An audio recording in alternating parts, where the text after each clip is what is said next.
ಎಲ್ಲರಿಗೂ ನಮಸ್ಕಾರಗಳು. ಓಂ ಶ್ರೀ ಚಾಮುಂಡೇಶ್ವರಿ ಜ್ಯೋತಿಷ್ಯಾಲಯಕ್ಕೆ ಸ್ವಾಗತ ಸುಸ್ವಾಗತ. ನಾನು ನಿಮ್ಮ ಸುರೇಶ್ ಬೆಳವಿನಾಳ್. ಇಂದಿನ ಜ್ಯೋತಿಷ್ಯ ವಿಷಯದಲ್ಲಿ ಮೀನರಾಶಿಯ ಮಾಸ ಭವಿಷ್ಯ ಸೆಪ್ಟೆಂಬರ್ ತಿಂಗಳ 2024 ಗ್ರಹಗಳ ಗೋಚಾರದ ಬಗ್ಗೆ ತಿಳಿದುಕೊಳ್ಳೋಣ. ಮೀನ ರಾಶಿಯವರಿಗೆ ನಿಮ್ಮ ರಾಶಿಯಿಂದ 4ನೇ ಮನೆ ಅಧಿಪತಿ 7ನೇ ಮನೆ ಅಧಿಪತಿ ಬುಧನು 4/9/2024 ಸಿಂಹರಾಶಿಗೆ ಪ್ರವೇಶ ಮಾಡುತ್ತಾನೆ. ನಿಮ್ಮ ರಾಶಿಯಿಂದ 6ನೇ ಮನೆಯಲ್ಲಿ ಬುಧನ ಸಂಚಾರ ತುಂಬ ಶುಭ ಫಲ ಕೊಡುತ್ತದೆ. ನಿಮ್ಮ ಮಾತಿನಿಂದ ಮಾತನಾಡಿ ವ್ಯಾಪಾರ ಮಾಡುವವರಿಗೆ, ಕತೆ, ಸಾಹಿತ್ಯ, ಕಾದಂಬರಿ ಬರೆಯುವ ಕ್ಷೇತ್ರದಲ್ಲಿ ಇರುವವರಿಗೆ ಬುಧನಿಂದ ತುಂಬ ಉತ್ತಮ ಫಲ ಇರುತ್ತದೆ.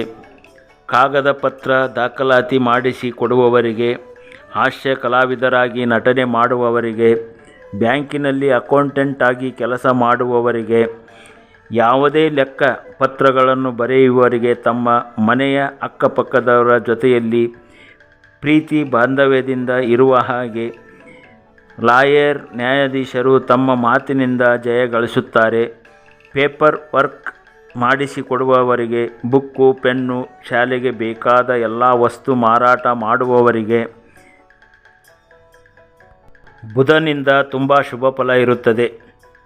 ನಿಮ್ಮ ರಾಶಿಯಿಂದ 2ನೇ ಮನೆ ಅಧಿಪತಿ 9ನೇ ಮನೆ ಅಧಿಪತಿ ಕುಜನು ನಿಮ್ಮ ರಾಶಿಯಿಂದ 4ನೇ ಮನೆ ಮಿಥುನ ರಾಶಿಯಲ್ಲಿ ಸಂಚಾರ ಮಾಡುವುದರಿಂದ ಕುಜನಿಗೆ ಅದು ಶತ್ರು ಮನೆಯಾದ್ದರಿಂದ ಹಣಕಾಸಿನಲ್ಲಿ ಸಮಸ್ಯೆ ಬರುವ ಸಾಧ್ಯತೆ.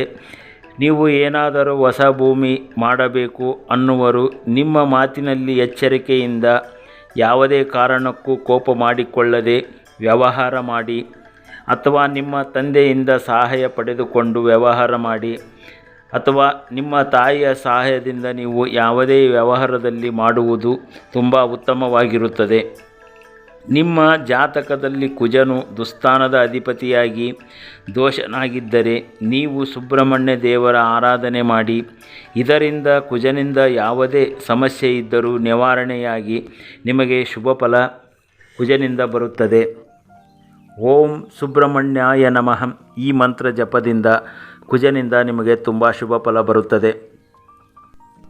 ನಿಮ್ಮ ರಾಶಿಯಿಂದ 3ನೇ ಮನೆ ಅಧಿಪತಿ 8ನೇ ಮನೆ ಅಧಿಪತಿ ಶುಕ್ರನು ನಿಮ್ಮ ಸಪ್ತಮ ಸ್ಥಾನದಲ್ಲಿ ಕೇತುವಿನ ಜೊತೆ ಇರುವುದರಿಂದ 18ನೇ ತಾರೀಕಿನವರೆಗೆ ಸಾಧಾರಣ ಫಲವಿರುತ್ತದೆ. 18/9/2024 ಸೆಪ್ಟೆಂಬರ್ ಕನ್ಯಾ ರಾಶಿಯಿಂದ ತನ್ನ ಸ್ವಂತ ಮನೆಯಲ್ಲಿ ಮೂಲ ತ್ರಿಕೋನ ಸ್ಥಾನಕ್ಕೆ ಪ್ರವೇಶ ಮಾಡುತ್ತಾನೆ. 8ನೇ ಮನೆ ಅಧಿಪತಿ 8ನೇ ಮನೆಯಲ್ಲಿ ಸಂಚಾರ ಮಾಡುವುದರಿಂದ ಪಿತ್ರಾರ್ಜಿತ ಆಸ್ತಿ, ಹಣ, ಒಡವೆ, ಬರದೇ ಇರುವಂತಹ ಹಣ, ಆಸ್ತಿ ಬಂದು ನಿಮ್ಮ ಕೈಗೆ ಸೇರುವ ಸಾಧ್ಯತೆ ಇರುತ್ತದೆ. ಆಕಸ್ಮಿಕ ಧನಲಾಭ ನಿಮಗೆ ಬರುತ್ತದೆ. ಹೊಸ ವಾಹನ ಯೋಗ ಭಾಗ್ಯ ಶುಕ್ರನಿಂದ ಬರುತ್ತದೆ. ಸಿನಿಮಾ ರಂಗದಲ್ಲಿ ಕೆಲಸ ಮಾಡುವವರಿಗೆ, ಕಲೆ, ಸಾಹಿತ್ಯ, ಕಲಾಕ್ಷೇತ್ರದಲ್ಲಿ ನಟರಾಗಿ ಕಲಾವಿದರಿಗೆ, ಷೇರು ಮಾರ್ಕೆಟಿನಲ್ಲಿ ಹಣ ಹೂಡಿಕೆ ಮಾಡಿದವರು, ಷೇರು ಮಾರ್ಕೆಟಿನಲ್ಲಿ ವ್ಯವಹಾರ ಮಾಡುವವರಿಗೆ, ಹೊಸ ದುಬಾರಿ ವಸ್ತ್ರಗಳ ಮಾರಾಟ ಮಾಡುವ ಅಂಗಡಿ ವ್ಯಾಪಾರ ಮಾಡುವವರಿಗೆ, ಮಹಿಳೆಯರ ಶೃಂಗಾರ ವಸ್ತುಗಳ ಫ್ಯಾನ್ಸಿ ಸ್ಟೋರು ವ್ಯಾಪಾರ ಅಂಗಡಿಯವರಿಗೆ, ಮದುವೆಗೆ ಬೇಕಾದ ಶೃಂಗಾರಮಯವಾಗಿ ವಸ್ತುಗಳ ವ್ಯಾಪಾರ ಮಾಡುವವರಿಗೆ, ಮದುವೆಯ ಮನೆ ಸಮಾರಂಭದಲ್ಲಿ ಶೃಂಗಾರಮಯವಾಗಿ ಕಾಣಿಸುವಂತೆ ಅಲಂಕಾರ ಮಾಡುವ ಕಲಾವಿದರಿಗೆ ಶುಕ್ರನಿಂದ ತುಂಬ ಶುಭ ಫಲ ಬರುತ್ತದೆ. ದೊಡ್ಡ ಮಹಲ್ನಲ್ಲಿ ಅಂಗಡಿ ವ್ಯಾಪಾರ ಮಾಡುವವರಿಗೆ ಉತ್ತಮ ಧನಲಾಭ ಬರುತ್ತದೆ. ಮಹಿಳೆಯರ ಬ್ಯೂಟಿ ಪಾರ್ಲರ್ ಅಂಗಡಿಯವರಿಗೆ, ಚಿನ್ನ, ಆಭರಣ, ಜ್ಯುವೆಲರಿ ಅಂಗಡಿ ವ್ಯಾಪಾರ ಮಾಡುವವರಿಗೆ ಶುಕ್ರನಿಂದ ಧನಲಾಭ. ಸಂಗೀತ ಕ್ಷೇತ್ರದಲ್ಲಿ ಇರುವವರಿಗೆ, ಗಾಯನ ಕಲಾವಿದರಿಗೆ ಶುಭ ಫಲ ಬರುತ್ತದೆ. ಶುಕ್ರನು ನಿಮ್ಮ ಜಾತಕದಲ್ಲಿ ಏನಾದರೂ ದುಸ್ಥಾನದಲ್ಲಿ ಇದ್ದು, ನೀಚನಾಗಿ ಶತ್ರು ಮನೆಯಲ್ಲಿ ಇದ್ದು ದೋಷನಾಗಿದ್ದರೆ ಈ ಪರಿಹಾರ ಮಾಡಿ.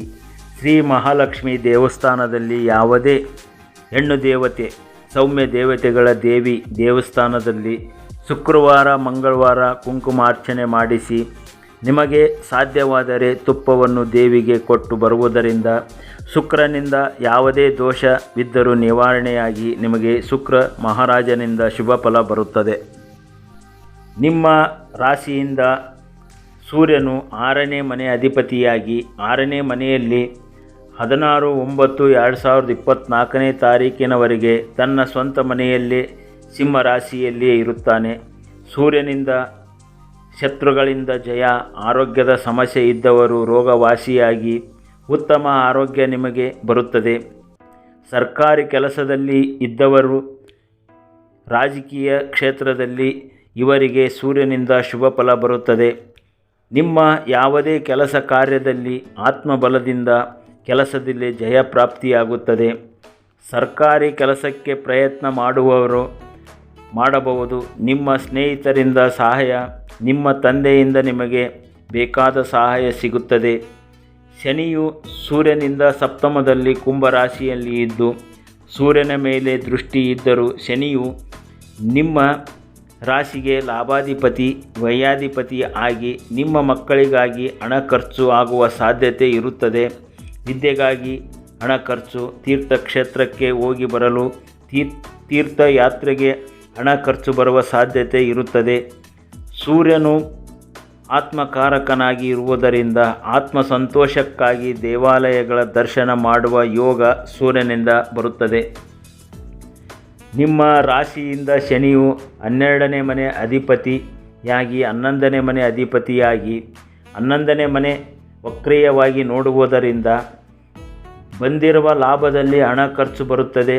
ಶನಿಯಿಂದ ಶುಭ ಫಲ ಪಡೆಯಲು ಆಂಜನೇಯ ದೇವರ ಆರಾಧನೆ ಮಾಡಿ, ಶನಿವಾರ ಹನುಮಾನ್ ಚಾಲೀಸ್ ಓದಿ, ಶನಿಯ ಮಂತ್ರ, ಶನಿಯಿಂದ ಶುಭ ಫಲ ಪಡೆಯಲು ಓಂ ಶಂ ಶನೇಶ್ವರಾಯ ನಮಃ ಈ ಮಂತ್ರ ಜಪದಿಂದ ಶನಿಯು ನಿಮಗೆ ತುಂಬ ಶುಭ ಫಲವನ್ನು ಕೊಡುತ್ತಾನೆ.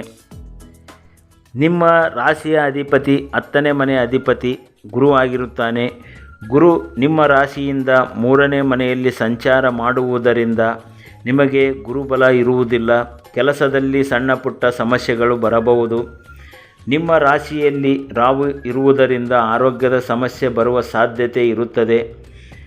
ಆಹಾರದಲ್ಲಿ ಎಚ್ಚರಿಕೆಯಿಂದ ಜಂಕ್ ಫುಡ್ಡು, ಕರೆದ ಪದಾರ್ಥಗಳನ್ನು ಆಹಾರ ಸೇವನೆ ಮಾಡಬೇಡಿ. ಉತ್ತಮವಾದ ಆಹಾರ, ಬಿಸಿ ಬಿಸಿ ಆಹಾರ ಸೇವಿಸಿ, ಇದರಿಂದ ಒಳ್ಳೆಯದು. ನೀವು ಗುರುಗಳ ಆರಾಧನೆ ಮಾಡುವುದು, ಗುರುಗಳ ಸೇವೆ ಮಾಡುವುದು, ಗುರು ಮಂತ್ರ ಹೇಳುವುದು, ಗುರುವಿನಿಂದ ಶುಭ ಫಲ ಬರುತ್ತದೆ. ರಾಹು ನಿಮ್ಮ ರಾಶಿಯಲ್ಲಿ ಇರುವುದರಿಂದ ನೀವು ದುರ್ಗಾದೇವಿಯ ಮಂತ್ರವನ್ನು ಹೇಳಿ. ಮಂತ್ರ ಓಂ ದುಂ ದುರ್ಗಾಯೇ ನಮಃ ಈ ಮಂತ್ರ ಪ್ರತಿನಿತ್ಯ ಹೇಳುವುದರಿಂದ ರಾಹು ಮಹಾರಾಜನಿಂದ ನಿಮಗೆ ಶುಭ ಫಲ ಬರುತ್ತದೆ. ಕೇತು ನಿಮ್ಮ ರಾಶಿಯಿಂದ ಸಪ್ತಮದಲ್ಲಿ ಅಂದರೆ ಕನ್ಯಾ ರಾಶಿಯಲ್ಲಿ ಸಂಚಾರ ಮಾಡುವುದರಿಂದ ಸಣ್ಣ ಪುಟ್ಟ ವೈಮನಸ್ಸು ವೈವಾಹಿಕ ಜೀವನದಲ್ಲಿ ಬರಬಹುದು. ಇದರಿಂದ ಕೇತುವಿನಿಂದ ಶುಭ ಫಲ ಪಡೆಯಲು ನೀವು ಗಣೇಶ ದೇವರ ಆರಾಧನೆ ಮಾಡುವುದು. ಓಂ ಗಂ ಗಣಪತಿಯೇ ನಮಃ ಈ ಮಂತ್ರ ಜಪ ಮಾಡಿ. ಕೇತುವಿನಿಂದ ಯಾವುದೇ ಸಮಸ್ಯೆ ಬರುವುದಿಲ್ಲ. ಶುಭ ಫಲ ನಿಮಗೆ ಕೊಡುತ್ತಾನೆ ಕೇತು ಮಹಾರಾಜನು. ಇದು ಗೋಚಾರದ ಸಾಮಾನ್ಯ ಫಲವಾಗಿರುತ್ತದೆ. ಇನ್ನೂ ಹೆಚ್ಚಿನ ಮಾಹಿತಿಗಾಗಿ ನಿಮ್ಮ ಮೂಲ ಜಾತಕವನ್ನು, ಅದರಲ್ಲಿ ಗ್ರಹಗಳ ಸ್ಥಿತಿಗಳನ್ನು ನೋಡಿ, ದಶಾಭುಕ್ತಿಗಳನ್ನು ನೋಡಿ, ಅಷ್ಟಕ ವರ್ಗದಲ್ಲಿ ಇರುವ ಮನೆಗಳ ಬಲಗಳನ್ನು ನೋಡಿ ನೀವು ಇನ್ನೂ ಹೆಚ್ಚಿನ ಮಾಹಿತಿಯನ್ನು ತಿಳಿಯಬಹುದು. ನಿಮ್ಮ ಮನೆ ಹತ್ತಿರ ನುರಿತ ಜ್ಯೋತಿಷಿಗಳಿಗೆ ನಿಮ್ಮ ಮೂಲ ಜಾತಕವೊಮ್ಮೆ ತೋರಿಸಿ ಇನ್ನೂ ಹೆಚ್ಚಿನ ಮಾಹಿತಿಯನ್ನು ನೀವು ಪಡೆಯಬಹುದು. ಇದರಿಂದ ನಿಮಗೆ ತುಂಬ ಉತ್ತಮವಾಗಿರುತ್ತದೆ. ನಮ್ಮ ಚಾನಲ್ಲಿಗೆ ಹೊಸಬರಾಗಿದ್ದರೆ ದಯವಿಟ್ಟು ನಮ್ಮ ಚಾನಲನ್ನು ಸಬ್ಸ್ಕ್ರೈಬ್ ಮಾಡಿಕೊಳ್ಳಿ, ಬೆಲ್ ಐಕನ್ ಪ್ರೆಸ್ ಮಾಡಿ. ನಿಮ್ಮ ಪ್ರೋತ್ಸಾಹ ಸದಾ ಇರಲಿ. ನಮ್ಮ ಆರಾಧ್ಯ ದೇವಿ ಶ್ರೀ ಚಾಮುಂಡೇಶ್ವರಿ ತಾಯಿ ಎಲ್ಲರಿಗೂ ಆಶೀರ್ವಾದ ಸದಾ ಇರಲಿ, ಎಲ್ಲರಿಗೂ ಒಳ್ಳೆಯದನ್ನೇ ಮಾಡಲಿ ಎಂದು ನಾವು ತಾಯಿ ಚಾಮುಂಡೇಶ್ವರಿಯಲ್ಲಿ ಬೇಡಿಕೊಳ್ಳುತ್ತೇವೆ, ಪ್ರಾರ್ಥಿಸುತ್ತೇವೆ. ಓಂ ಶ್ರೀ ಗುರುವೇ ನಮಃ. ಓಂ ನಮೋ ಭಗವತಿ ಸಚ್ಚಿದಾನಂದ ಸ್ವರೂಪಿಣಿ. ಸರ್ವೇ ಜನ ಸುಖಿನೋ ಭವಂತು. ಓಂ ಹರಿ ಓಂ.